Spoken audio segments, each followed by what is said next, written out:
저는 요즘 살아가면서 이 세상의 물결이 거세게 우리에게 몰려오고 있다, 이런 생각을 하게 됩니다. 우리가 어떻게 할 수 없는, 우리로 하여금 그렇게 살아가도록 만드는 요인들이 거세게 우리를 몰아붙이고 있다, 이런 생각을 하게 됩니다. 우리 그리스도인들이 성경의 권위, 하나님의 말씀이 성경의 권위를 인정하고 또 이 성경을 가치로 삼고 살아가고 있지 않습니까? 우리 그리스도인의 모습은 그런 것 아니겠습니까? 내가 그리스도인이라고 불린다라는 말은 나는 그리스도를 따르는 사람이다, 그리스도의 가치, 하나님의 말씀의 가치를 내 가치로 여기고 그렇게 살아가는 자다라고 고백하는 말이거든요. 그런데 이제 이 성경의 가르침을 세상은 점차 고리타분하고 또 시대에 뒤떨어진 그런 가르침이라고 여기는 시대를 살아가고 있습니다. 근데 그들만 그렇게 여기는 것이 아니라 우리를 향해서 끊임없이 압력을 넣어요. 야, 그거 아니야. 그렇게 살아가는 것은 이 시대에 맞지가 않아. 어떻게 그렇게 고리타분한 옛날 그런 가치를 가지고 지금 살아갈 수 있느냐, 이렇게 우리에게 말을 하고 있습니다. 어차피 세상은 처음부터 성경의 가르침과는 다른 가치를 추구하고 있었습니다. 그렇잖아요. 인간이 죄를 범한 이후로부터 세상은 하나님의 가치를 따르지 않습니다. 하나님을 반역하고 또 거역하는 자들입니다. 그러니 이 세상은 지금만 그런 것이 아니라 옛날부터 계속해서 하나님의 가치와는 전혀 다르게 살아가고 있었습니다. 그러니 이 시대가 더 그렇다라고 말하기는 좀 어려울 수 있을지도 모르겠습니다. 그런데 문제는요, 이제는 우리 그리스도인들조차도 이제는 성경의 가르침보다는 세상의 가치 기준에 따라 살아가려고 하는 모습이 많이 보인다라는 것이 문제입니다. 예전에는요, 하나님을 믿는 사람들은 뭔가 분명히 다른 가치를 가지고 살아가는 것이 명백하게 눈에 띄었어요. 근데 요즘은 예수님을 안 믿는 사람들조차도 우리에게 그렇게 말합니다. 너희들과 우리가 다를 게 뭐가 있어? 이것은 한편으로는 비아냥거리는 말이기도 하거든요. 니네들이 교회 다닌다고 하면서 예수 믿는다고 하면서 너희랑 나랑 다를 게 뭐 있어? 너희도 똑같이 죄 저지르고 너희 욕심에 따라 살아가고, 야, 교회에 있는 사람들이나 그 교회에 있는 목사들이나 다 똑같잖아, 이렇게 말하고 우리에게 적대하는 이유가 있지 않습니까? 왜 그럴까요? 우리가 그렇게 살아가지 못하고 있다는 것을 반증해주는 모습이기도 합니다. 근데 거기에는요, 그런 못된 그리스도인들이라고 말하는 그 사람들만이 아니라 나 자신도, 우리 자신도 그렇다라는 거예요. 여러분, 내가 직장에서 살아가면서 정말 그리스도의 가치대로 살아가려고 몸부림치고 있습니까? 내가 학교에서 또 가정에서 살아가면서 그렇게 살아가고 있습니까? 심지어 똑같이 다 예수 믿는 가족들이 함께 모여 살고 있는 그 가정 안에서도 예수님의 가치, 성경의 가치가 온전히 실현되지 못할 때가 너무나 많이 발견되지 않습니까? 가슴에 손을 얹고 딱 생각해 보면 너무 그렇지 못해요. 그러니 예수님 믿는 사람들, 그리스도인들조차도 성경적 가르침을 또 그 가치를 따르고 있느냐라고 생각할 때 그렇지 못한 것이 문제라는 겁니다. 어쩌면 우리는 겉으로는 성경의 가르침을 거부하지 않는다라고 말할 수 있습니다. 그런데 세상은 끊임없이 우리 그리스도인들을 향해서 세상의 가치를 따르라고 압박하고 있습니다. 그리고 그리스도인들이 서서히 여기에 굴복하고 있다라는 생각을 하게 됩니다. 예를 들어서 동성애는 세계적인 추세로 지금 바뀌어가고 있습니다. 동성애를 인정하죠. 세계 많은 나라들이 동성 결혼을 합법화시키기도 했습니다. 이제 독일은요, 동성 결혼을 합법화시켰을 뿐만 아니라 주민등록상에 성별을 쓸 때 제3의 성도 쓸 수 있도록 되어 있습니다. 법적으로 그렇게 되어 있어요. 남자, 여자, 기타가 있어요. 그래서 기타에 표시할 수 있어요. 근데 그러면 그 사람은 누구냐? 그냥 몰라요. 나는 남자도 아니고 여자도 아니고 나는 그냥 그 무엇이야, 어떤 것이야, 이렇게 쓸 수 있도록 법적으로 이렇게 바뀌었습니다. 그래서 화장실도 점차 어떻게 바뀌고 있냐면 남자용, 여자용 이렇게 바뀌지 않고 누구나 갈 수 있도록. 근데 여러분, 이런 얘기를 들으면 어떤 생각이 듭니까? 사실은 세상이 자꾸 그런 것들을 그렇게 몰아가잖아요. 이거는 하나의 성향이다. 그들만의 갖고 있는 성향이기 때문에 인정해줘야 된다. 그러면서 이것을 차별금지법에 넣기도 하고 또 여러 가지 인권의 문제를 다루기도 하고 이러면서 동성애를 인정하는 분위기로 가지 않습니까? 매스컴에서도 드라마에서도 영화에서도 은근슬쩍 동성애 코드가 거기 들어가 있어요.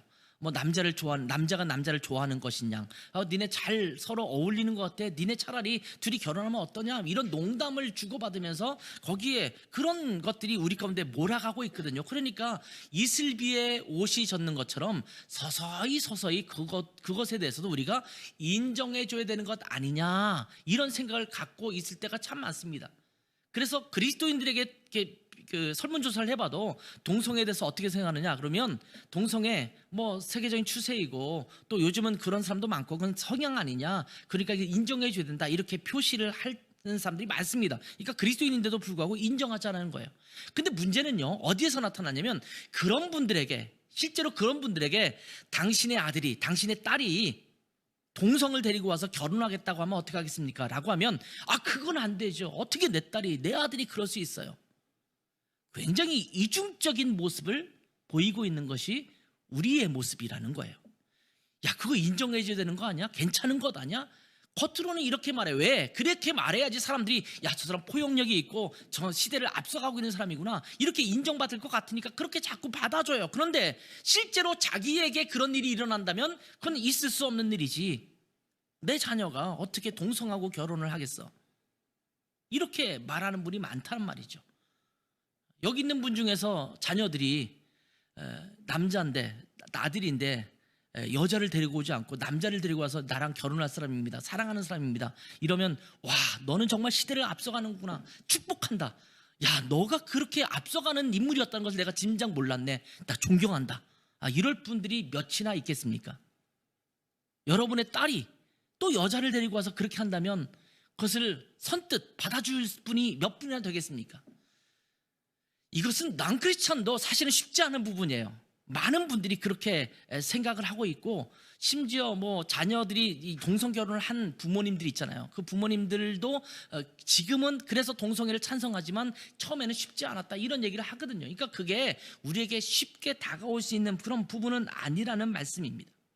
그런데 남들이 다 그렇다고 하니까, 그게 좋다고 하니까 우리도 그렇게 해야 된다라고 하는 생각을 가지고 그냥 따라갈 때가 참 많다라는 거예요. 명백하게 왜 이것이 잘못인가를 생각해보지 않고, 연구해보지 않고, 하나님이 왜 그렇게 말씀하셨는지를 살펴보지 않고 그냥 주변의 흐름에 따라서 살아가려고 하는 모습들이 대다수의 그리스도인들의 모습이라는 것입니다. 여러분, 트렌드라는 것이 있잖아요. 유행이라고 말할 수 있죠. 세상의 흐름이라고 말할 수 있습니다. 근데 우리는 이 트렌드에 때로는 잘 편승해야 될 때가 있습니다. 그래야지 시대가 변해가는데 이 시대의 변화에 따르지 못하는 것도 문제가 있기 때문에 시대가 변해갈 때는 그 변화에 우리는 어떤 때는 민감하게 반응해야 될 부분이 있습니다. 그런데 굳이 그 흐름을 따르지 않아도 되는데 그것을 따르는 것이 꼭 필요할까요? 지금은 롱 패딩을 많이 안 입는 것 같아요. 이제 숏 패딩이라고 하죠. 좀 짧은 패딩을 많이 입는 유행이라고 해요. 제가 독일에 있을 때 한국에서 롱 패딩이 유행을 하고 있다, 이런 뉴스를 많이 들었습니다. 학교에 가고 있는 중고등학생들 이렇게 등교 장면을 텔레비전에서 쫙 찍어서 보여주면서 전부 긴 패딩을 하나같이 입고 다니는, 그러니까 독일에 있는 분들은 그걸 보면서 무슨 번데기 같다, 뭐 이렇게, 독일에 있는 한국 분들이죠, 번데기처럼 보인다, 이렇게 말할 정도로 그런 모든 사람이 똑같은 롱패딩을 입고 다니는 그런 것들을 보았어요. 근데 이제 점점 보니까 숏 패딩으로 바뀌고 있다고 하더라고요. 패딩도 이제는 뭐 이렇게 다운을 넣잖아요. 덕다운 같은 걸 넣는데, 거위털을 넣는데 누비를 이렇게 하는 게 있고 촘촘히한 게 있고, 근데 요즘은 점점 바뀌어서 이제는 이 누비가 좀 넓은 것, 촘촘히 되지 않은 것, 이것이 유행이 되고 있다, 이런 뉴스를 얼마 전에 본 것 같아요. 그러면 발빠른 사람들은 그 트렌드에 맞춰서 내 옷을 바꿔줘야 되지 않겠습니까? 남들이 드는 가방을 들어야 되고, 남들이 하는 그 머리 스타일을 해야 되고, 남들이 입는 옷을 입어야 되고, 이번에 유행할 색깔, 컬러가 무엇인가에 따라서 그 색깔의 옷을 입어야 되고, 이런 것들이 우리의 모습이 아닌가, 이런 생각이 들어요. 그런데 여러분, 가만히 생각해 보면 그것을 굳이 따라야 할 필요가 있을까요? 그것을 따르지 않는다라고 누가 손가락질을 하겠습니까? 물론 너는 야 지금의 유행을 너는 왜 이렇게 모르냐 이렇게 말할 수 있을지 모르지만 그것이 그 사람의 본질을 이야기하는 것은 아니거든요.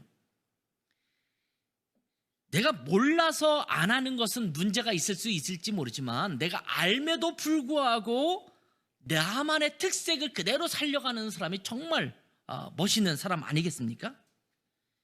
이런 흐름이나 분위기를 따라가는 것은 자기가 마음만 먹으면 멈출 수가 있습니다. 근데 문제는요, 우리가 살아가다 보면 그냥 유행이고 트렌드이기 때문에 내가 나는 안 따를 거야 이렇게 하면 안 따를 수 있는 부분이 있는가 하면 어떤 부분은 어떤 압력, 우리가 위력이라고 하죠. 위력에 의해서 내가 하지 않으면 안 되는 그런 부분이 많이 존재하고 있다는 것이 문제입니다.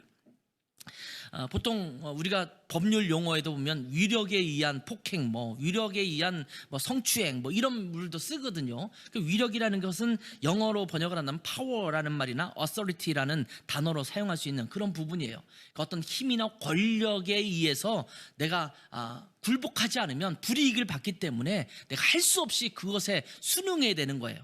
내가 일찍 퇴근하고 싶은데 6시면 딱 퇴근이고 퇴근하고 싶은데 직장 상사가 좀 이렇게 지켜보면서 야, 좀 잔업도 하고 또 야근도 해야지. 나는 하고 싶지 않아요. 근데 내가 안 하고 그냥 집에 가면 마치 그 다음 승진이나 이런 데 불이익을 당할 것 같은 그 분위기가 있어요. 그러면 어쩔 수 없이 퇴근을 못하고 일하는 거잖아요. 그러면 위력에 의한 거예요. 어쩔 수 없는 거예요. 주일날 교회를 가야 되는데 예배를 드려야 되는데 직장 상사가 주일날 직장을 나오라고 그래요. 근데 내가 안 나가도 되고 안 나가면 좋겠는데 내가 안 나가면 또 불이익을 받을 것 같아요. 그러니까 할 수 없이 내가 직장을 주일날 가기도 하고 또 직장 업무는 아니지만 직장에 있는 그 고위 간부들과 함께 골프장을 가야 되면 그 골프장에 가서 골프를 쳐야 되고 이런 것들은 전부 위력에 의해서 어쩔 수 없이 내가 할 수밖에 없는 그런 상황들이 있다라는 것입니다. 이것이 우리 삶 가운데 찾아오는데 불이익을 감수하고라도 거부할 수 있는 강력한 의지가 있어야 거절할 수 있는데 이것이 쉽지가 않습니다. 여러분은 안 그렇습니까? 사실 쉽지가 않아요. 저 군대에서도 마찬가지였거든요. 군대 우리 예찬이도 좀 잠시 후면 군대 간다고 얘기를 하는데 지금은 옛날과는 군대가 많이 좋아졌죠. 달라졌어요. 근데 옛날에는요 상사가 명령을 내릴 때 또 뭔가를 요구할 때 내가 그걸 거부하면 불이익을 당하는 정도가 아니라 일단 신체적으로 엄청난 고통을 겪게 되죠. 맞기도 하고 그렇게 갇히기도 하고 그렇게 하니까 참 힘든 시대를 보냈잖아요. 저는 그리스도인이었고 또 군종이었기 때문에 교회에서 설교도 하고 그런 군종이었거든요. 군종이었기 때문에 예수 믿는 것을 분명히 알아요. 그런데 이 예수 믿는 것을 아는 것 때문에 사실은 준이라든지 노란색 그 다이아몬드 단 준이라든지 이런 분들이 저를 엄청 괴롭혔어요. 뭘로 괴롭혔냐면 저한테 술을 먹이려고 담배를 피우려고. 저는 술 담배를 안 하는데 자꾸 피우게 하는 거예요. 너 이거 펴. 너 안 피우면 너 죽어. 너 술 한 잔 내가 따라줄 테니까 야, 내가 주는 술을 거부해? 이거 안 마시면 한 대 맞을 것 같은 분위기. 이런 분위기잖아요. 위력에 의해서 할 수 없이 제가 마셔야 되고 펴야 되고 또 주일날 또 이제 지금은 주일날은 다 쉬게 하지만 그전에는 주일마다 작업이 있어요. 나가서 삽질하고 도로를 평평하게 하고 이런 일들을 해야 되는데 그 일을 해야 되기 때문에 교회 못 가게 하는 경우도 많았거든요. 그럼 저는 교회 가고 싶은데 저는 그래도 교회 가겠습니다. 이럴 수가 없잖아요. 근데 저는 당당하게 술도 거부하고 담배도 거부하고 주일날 작업하러 간다고 해도 저는 못 갑니다. 저는 교회 가야 됩니다. 몇 대 맞고 그러면 제가 끝까지 버팅기면 할 수 없이 교회를 보내줘요. 보내줬다가 또 돌아오면 남들은 다 쉬고 있을 때 아침에 작업하고 오후에는 쉬는데 저는 오후에 와서 저만 따로 무슨 일을 시키는데 더 어렵고 힘든 일들을 지저분한 일 이런 일을 저한테 맡겨가지고 제가 그 일을 했던 기억이 납니다. 대부분의 그리스도인들은 청년들이지만 그런 일이 있을 때 그냥 교회 안 가요. 안 가고 내가 그냥 작업하고 오후에 쉬어야지. 내가 여기서 괜히 눈에 들고 또 괜히 마실 필요가 없지 이렇게 생각하죠. 그냥 한 잔 마시고 끝내버리지 내가 이걸 거부할 필요가 있겠는가 이렇게 말할 수 있어요. 그런데 불이익이 있을지 모르지만 그럼에도 불구하고 거부하려고 하는 용기, 이 결단이 우리 가운데 필요하다는 말씀입니다. 자, 오늘 본문을 보면 다니엘과 세 친구가 바벨론의 포로로 잡혀간 지 얼마 되지 않은 상황에서 벌어진 한 가지의 일을 소개해주고 있습니다. 바벨론이라는 나라는 그 지역의 문화와 이런 것들을 포용하고 또 거기에 있는 포로들을 불러다가 인재가 있으면 인재를 잘 양성해서 자기 나라의 인재로 등용하는 그런 정책을 썼던 나라입니다. 이 바벨론의 인재 양성 정책에 의해서 이 포로로 끌려갔던 유대의 귀족 중에 하나였던 다니엘과 세 친구는 이제 인재 양성 프로그램에 편입되게 됩니다. 사실은 포로로 끌려가서 힘들 수도 있는데 인재 양성 프로그램에 들어갔다는 것은 어쩌면 포로로서는 굉장히 영광스러운 일이죠. 내가 자질구레한 일을 하는 것도 아니고 거기서 고통을 당하는 것도 아니고 왕궁에서 대접받으면서 인재로서 교육을 받는다, 첨단 교육을 받는다라고 한다면 굉장히 좋은 기회를 그들 가운데 준 것입니다. 3년 동안 이 프로그램이 진행되는데 이 3년 동안은 최고의 대접을 받았습니다. 오늘 본문에 보면 왕의 음식과 포도주를 주어서 먹게 했다 이렇게 말하고 있거든요. 그 당시 왕의 음식이라는 것, 왕이 먹는 음식을 그들 가운데도 주었다라는 거예요. 왕궁에서 왕을 위해서 만든 음식을 따로 떼어서 이 인재 양성을 받고 있는 이 포로들에게 주었다라는 말씀입니다. 포로로 끌려간 사람들에게는 최고의 대우를 해준 것입니다. 아마 포로로 끌려갔을 때 이렇게 최고의 대접을 받는다는 것은 정말 엄청난 특혜가 아닌가 이런 생각을 하게 됩니다. 어쩌면 포로로 끌려갔지만 그곳에서도 내게 또 다른 인생의 기회가 있을 것이다. 내가 여기에 높은 권력의 자리를 차지할 수도 있을 것이고 여기에서 내가 부를 누릴 수 있을 것이다 라고 하는 그런 마음을 갖게 하는 그런 장면입니다. 내가 외국인인데 인종차별을 받을 수 있을 만한 그런 나라에 가서 거기서 최고의 학부에서 공부를 하게 되고 거기서 인재로 인정받아서 그 나라의 최고의 연구기관이라든지 아니면 그 정부의 기관에서 일할 수 있다고 한다면 얼마나 놀라운 혜택이겠습니까? 이들에게는 그런 혜택이 지금 주어지고 있는 겁니다. 그런데 이 다니엘과 세 친구는 왕의 음식과 포도주를 거부했다 이렇게 말씀하고 있습니다. 8절을 한번 보면 다니엘은 뜻을 정하여 왕의 음식과 그가 마시는 포도주로 자기를 더럽히지 아니하리라 하고 자기를 더럽히지 아니하도록 환관장에게 구했다 이렇게 말씀합니다. 왕국에서 특별히 배려해서 주는 음식을 거부했다라는 겁니다. 이것은요 항명죄가 될 수 있습니다. 불경죄가 될 수 있습니다. 왕이 주는 음식을 거부하다니 너 왕을 우습게 알아? 내가 너에게 최고의 혜택을 주는데 그 혜택을 거부한단 말이야? 이런 모습이거든요. 그러니까 심지어 이렇게 될 경우에는 목숨을 잃을 수도 있는, 죽을 수도 있는 그런 상황입니다. 그런데 지금 다니엘이 이렇게 거부하면서 내가 왕이 주는 음식을 먹지 않겠습니다 라고 말하는 내용은 시작일 뿐입니다. 다니엘서를 쭉 읽다 보면 그는 왕에게만 절을 하고 다른 신에게는 절하지 말라라고 하는 명령을 거부했잖아요. 여러 가지 왕명에도 거부하고 그래서 사자굴에도 들어가고 풀무불에도 들어가고 이랬던 일들이 있지 않습니까? 다니엘의 이렇게 살아가는 인생 역정은 사실은 이때부터 시작되는 겁니다.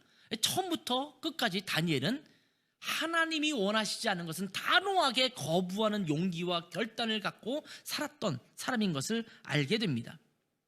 이런 다니엘의 모습을 통해서 이 시대를 살아가는 우리가 어떻게 신앙생활을 하는 것이 필요한가? 이 거대한 세상의 물결 속에서 세상의 압력 속에서 내가 거부하기 힘든 이 상황 속에서 내가 어떻게 신앙생활을 잘 할 수 있는가를 보여주는 말씀이기도 하고 그러한 가르침을 주고 있습니다. 먼저 오늘 본문을 통해서 우리가 배워야 할 것은 뭐냐면 우리가 하나님께 삶의 기준을 두고 살아야 된다라는 것입니다. 삶의 기준을 누구에게 둬야 되냐면 하나님께 두어야 된다라는 말씀입니다. 다니엘은 이러한 분명한 기준을 갖고 있었기 때문에 이 기준대로 살아갈 수 있었고 이 기준에 어긋나는 것은 단호히 거부할 수 있었던 그런 삶을 살았습니다. 여러분, 우리가 기독교 역사를 쭉 살펴보면 그런 일들이 많이 등장하잖아요. 하나님을 거부하고 또 하나님을 욕하고 또 하나님을 경멸하고 또 심지어 예수님 사진이 이렇게 앞에 놓여져 있는데 그것을 밟고 지나가고 침을 뱉으면 너 목숨을 살려줄 텐데 안 그러면 너 지금 죽을 거야. 이렇게 말할 때 그 목숨의 위험에도 불구하고 그렇게 하지 아니하고 단호히 거부하고 형장의 이슬로 갔던 수많은 순교자의 모습들을 역사 속에서 살펴볼 수 있지 않습니까? 지금까지 역사 속에서는 그런 사람들이 어마무시하게 많았었어요. 근데 점차 시대가 지금의 시대로 바뀌어가면서 아마 그런 순교자의 모습은 점차 찾아보기 힘들지 않는가, 이런 생각을 하게 됩니다. 미국에서도 마찬가지죠. 총기 사고가 많이 등장하는데 그때도 유명한 책으로 나온 책도 있잖아요. 어떤 학생이 총구를 들이대면서 막 난세를 하면서 총구를 들면서 너 하나님 믿어? 이렇게 말했는데 그래 나 하나님 믿어, 이렇게 말해서 결국은 총을 맞아서 죽게 되는, 그래서 그 부모가 쓴 책이 있어요. 그 아이의 일기와 이런 것들을 쭉 해서 쓴 책이 한국에도 출판돼서 나왔는데, 그 상황 속에서 굳이 나 하나님 믿어 안 해도 그냥 목숨 살고 하나님 믿음대로 살면 되지, 굳이 내가 여기서 그렇게 말할 필요가 있을까? 목숨 건지는 것이 우선이지 라고 말할 수 있었을 텐데도 불구하고 그는 그렇게 하지 않냐고 목숨을 걸고 하나님을 고백했다라는 거예요. 이것은 얼마 되지 않은 한 20여 년 된 사건이기도 합니다. 그런데 우리가 하나님을 믿는다라는 그 가치 때문에 단호하게 세상을 거부하고 세상의 압력에 굴복하지 않을 수 있는가라는 것입니다. 우리가 분명하게 삶의 기준을 하나님 앞에 두고 있을 때에만, 하나님 앞에 뜻을 온전히 정했을 때에만 가능한 일이라는 것을 우리 가운데 보여주고 있습니다. 자, 8절을 다시 한번 보면 이렇게 시작합니다. 다니엘은 뜻을 정하여. 이 뜻을 정했다라는 표현은요, 뭔가 내가 선택할 수 있는 상황이 있는데 그 선택할 수 있는 상황에서 내가 어떻게 하기로 결단했다라는 표현입니다. 나는 하나님의 말씀대로 살기로 결단했다라는 표현입니다. 여러분은 이 세상을 살아가면서 하나님의 말씀대로 살아가기로 결단하셨습니까? 사실은 우리가 예수 그리스도를 우리의 구세주와 주님으로 영접하는 순간 이 결단의 고백이 이루어진 것과 마찬가지입니다. 내가 예수를 믿겠다라는 것은, 예수님을 나의 주인으로 삼겠다라는 것은 예수님이 원하는 대로 살겠다라고 고백하는 거거든요.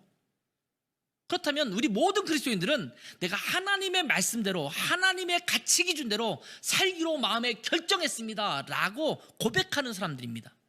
근데 문제는요, 그렇게 고백해놓고 그렇게 살지 않는 거예요. 나는 당신만을 영원히 사랑하고 검은 머리가 팥뿌리가 될 때까지 당신만을 사랑하겠습니다 라고 헌신하고 서약했는데 바람 피는 것과 똑같은 그런 모습입니다.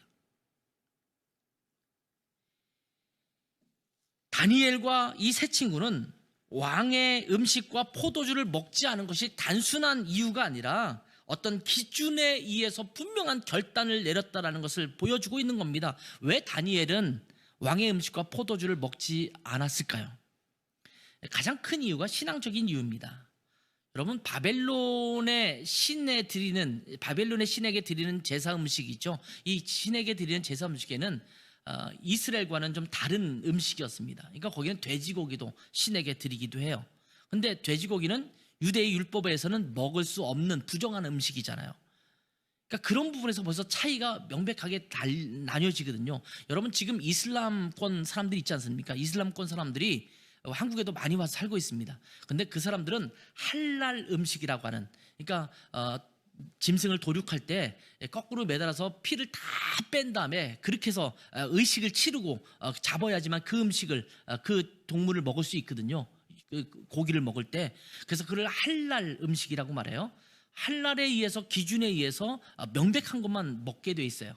근데 참 재밌는 것은 우리 그리스도인들이 내가 신앙의 가치 때문에 나는 이거는 안 하고 이거는 하겠습니다 라고 하면 맹비난을 해요. 야, 니네는 어떻게 그럴 수 있냐 이렇게 말하는데, 재미있는 사실은 한국 사람들이, 이슬람 사람들이 한국에 살면서 그런 음식을 가려 먹는 것은 굉장히 우호적이에요.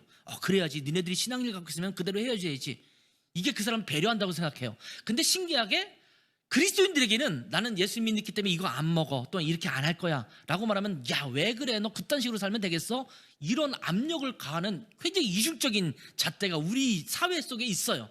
신기하죠. 유독 예수 믿는 사람에게만 뭔가 예수 믿기 때문에 나 이렇게 하겠다라고 하면 그것을 못하게 해요.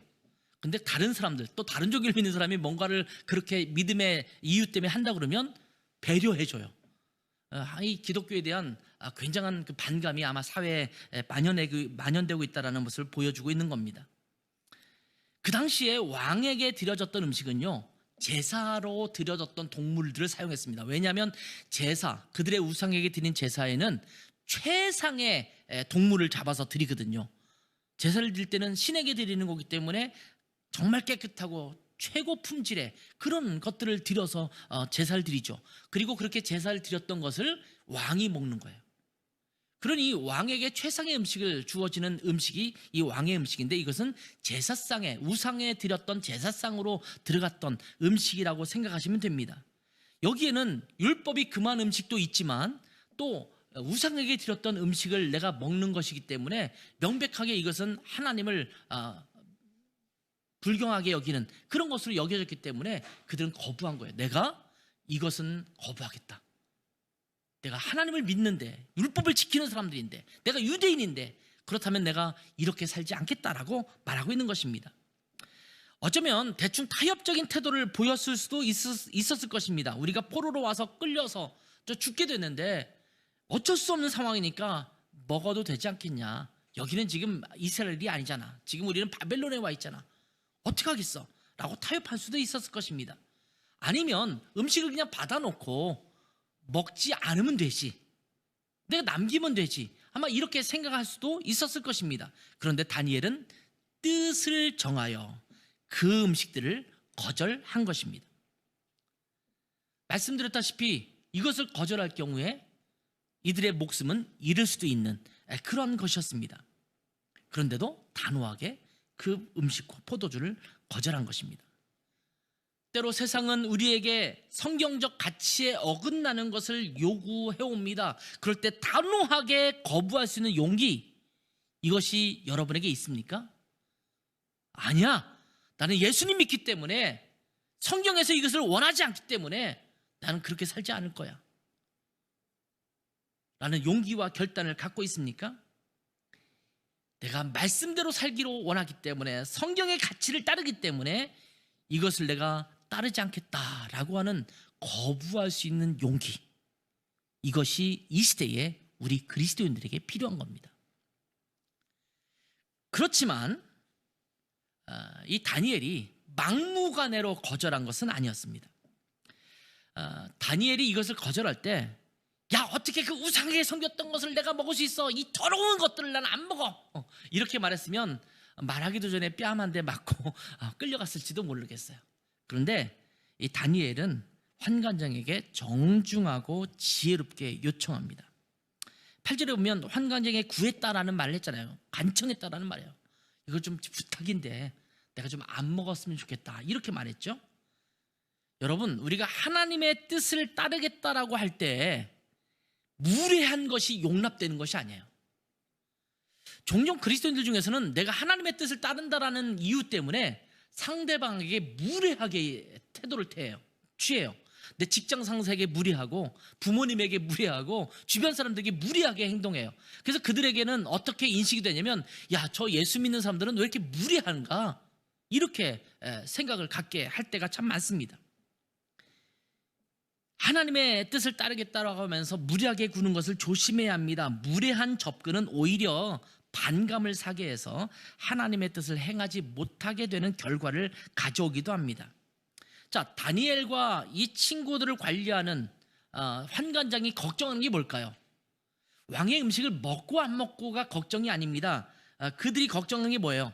아까 8절에 본 것처럼 이 세 친구의 얼굴이 초췌해질까 봐 걱정하는 거예요. 왜냐하면 내가 이들을 관리하는데, 왕이 나에게 이들을 관리하도록 맡겨줬는데, 관리하는 사람들이 뭔가 초췌하고 비리비리하고 그러면 왕이 문책을 할 거 아니에요. 그러니까 이들이 초췌하지 않는 게 중요하기 때문에 이것을 줘야 된다라고 생각하는 거거든요. 그러니까 10절에 이렇게 말하죠. 환관장이 다니엘에게 이르되 내가 내 주 왕을 두려워하노라. 그가 너희 먹을 것과 너희 마실 것을 지정했는데 너희 얼굴이 초췌해서 다른 소년들과 같지 않으면 나는 목숨이 위태로워. 이렇게 얘기하는 것 아닙니까? 그래서 이 다니엘은요, 그것을 간파한 거예요.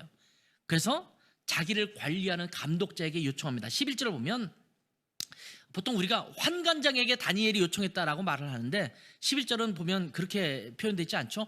환관장이 또 관리하도록 하는 그 관리자를 또 뒀어요. 이 관리자에게 말하는 거예요. 중간관리자죠. 중간관리자에게 뭐라고 말합니까? 12절과 13절에 보면 열흘 동안 시험해봐라. 딱 열흘 동안만 우리가 왕이 주는 음식을 먹지 않고 채식만 먹을 텐데, 그리고 나서 우리 얼굴이 초췌해지는지 우리 얼굴이 괜찮은지를 한번 실험해봐라.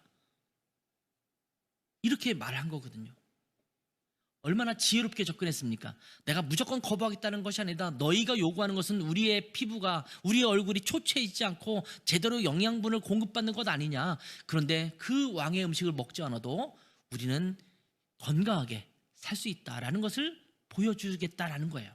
왜? 그들은 유대에서도 그렇게 살았었거든요. 즉 그 모습을 이야기한 것입니다. 15절을 보니까 열흘 동안 지난 이후에 그들의 얼굴이 더욱 아름답고 살이 더욱 윤택해서 왕의 음식을 먹는 다른 소년들보다 더 좋아 보였다. 이렇게 말씀하고 있습니다. 이것은 하나님의 은혜입니다. 세상은 우리에게 이렇게 말합니다. 성경의 기준대로 살고 하나님의 기준대로 살면 손해볼 것이다. 그렇게 살면 재미없을 것이다. 그렇게 살면 인생이 고리타분할 것이다. 이렇게 세상은 우리에게 말하는 거예요. 야, 그렇게 살지 마. 이 시대에 그렇게 살면 얼마나 재미없니?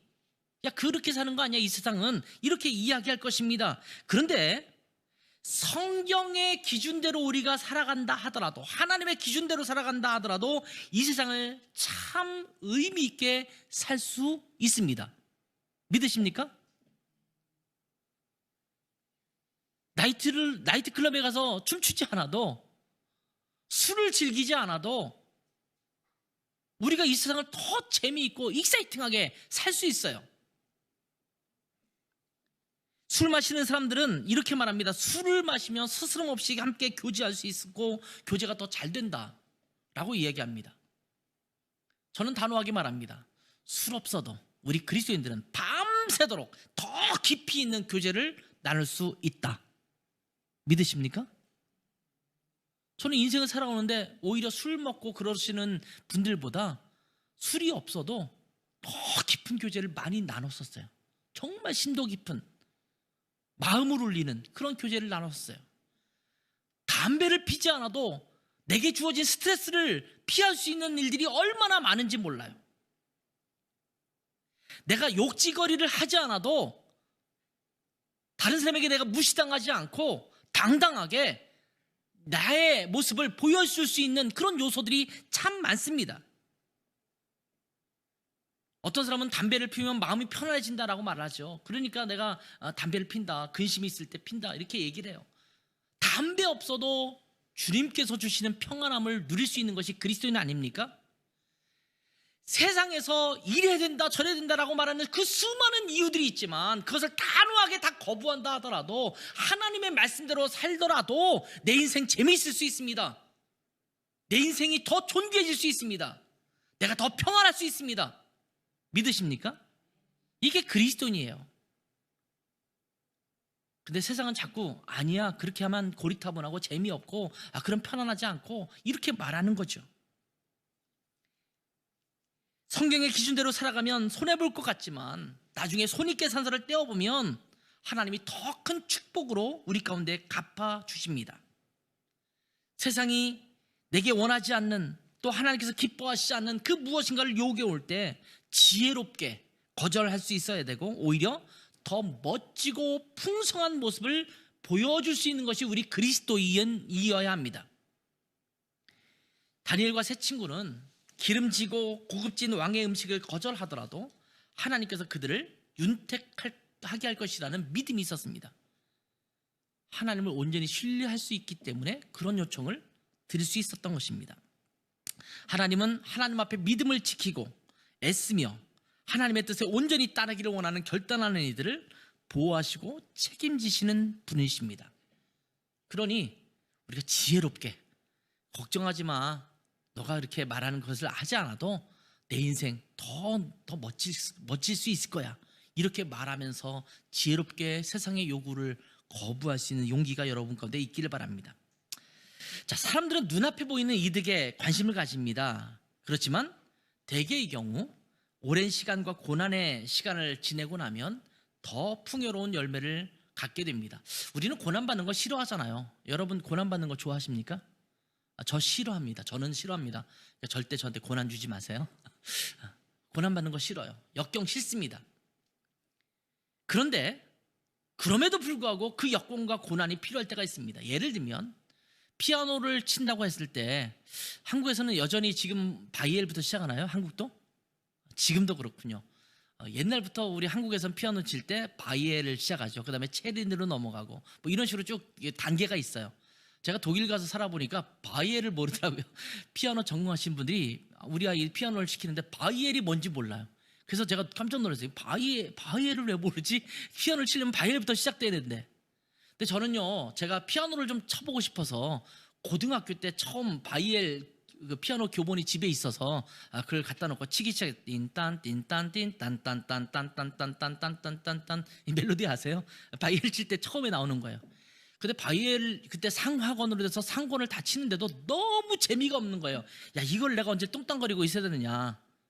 그래서 제가 바이엘을 과감하게 던져버렸습니다. 그리고 그 당시에는요, 책방이나 이런 데 가면 낫피스라고 해서 그 악보 하나씩을 파는 그 악보들이 있었어요. 그래서 이제 피아노 악보, 엘리제를 위하여, 아드린네를 위한 발라드, 이런 악보를 사다가 치기 시작했어요. 쳤게요, 못 쳤게요? 쳤어요.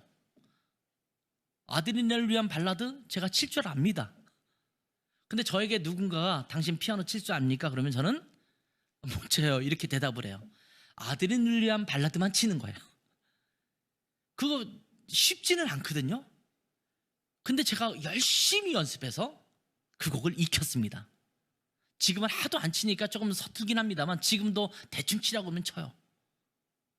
근데 피아노를 치는 자는 아니에요. 피아노를 치려면요, 바이엘부터 시작해서, 독일은 또 독일 시스템으로 진행되지만 아무튼 기초부터 시작해서 꾸준히 그 역경을 지내치면서 그 과정을 거쳐서 피아노를 쳐야지만 제대로 된 피아니스트가 되는 거예요.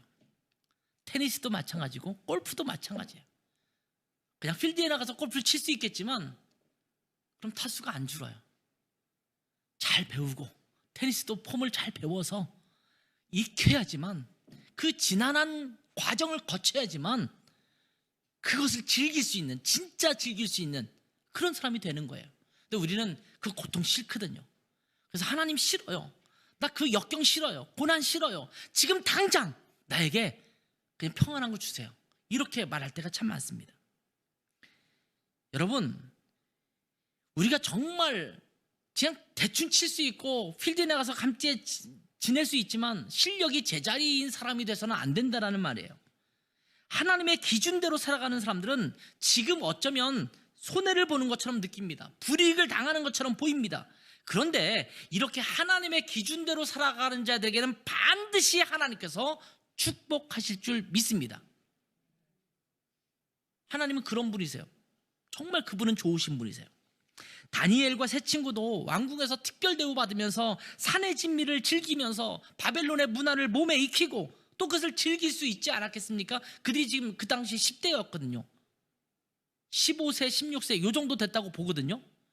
아직 10대인 그들이 즐길 수 있는 그 모든 것이 눈에 보임에도 불구하고 그걸 거부했어요.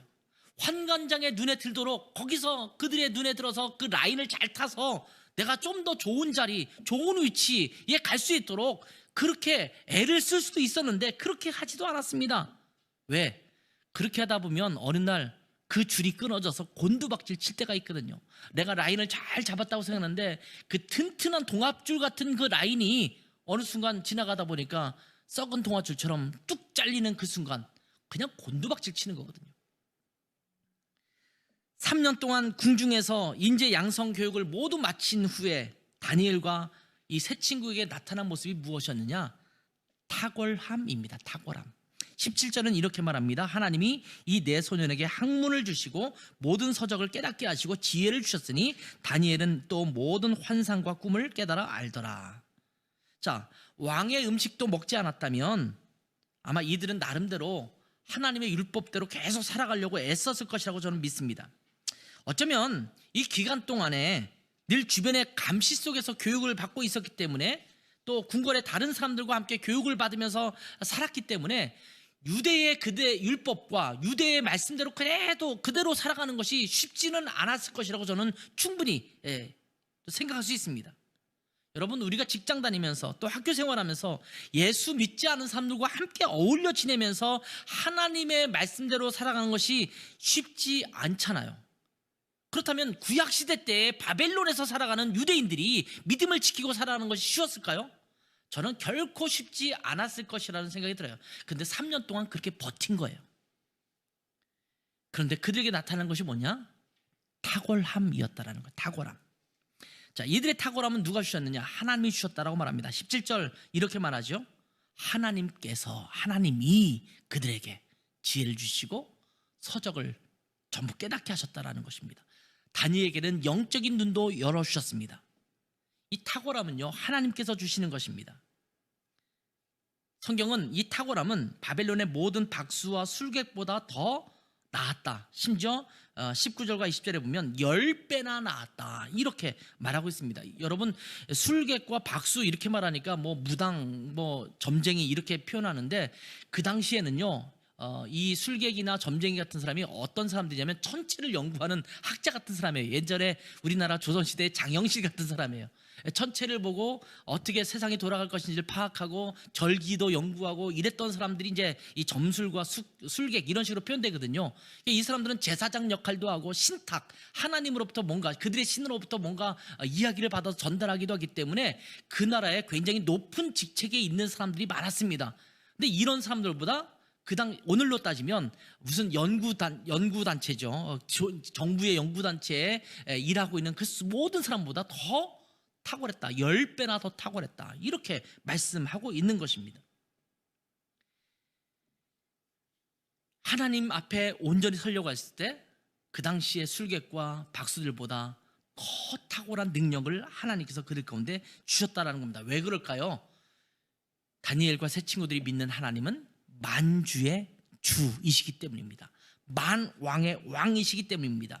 온 우주의 주관자이시기 때문입니다. 창조주이시기 때문입니다. 전지전능하신 하나님이시기 때문입니다.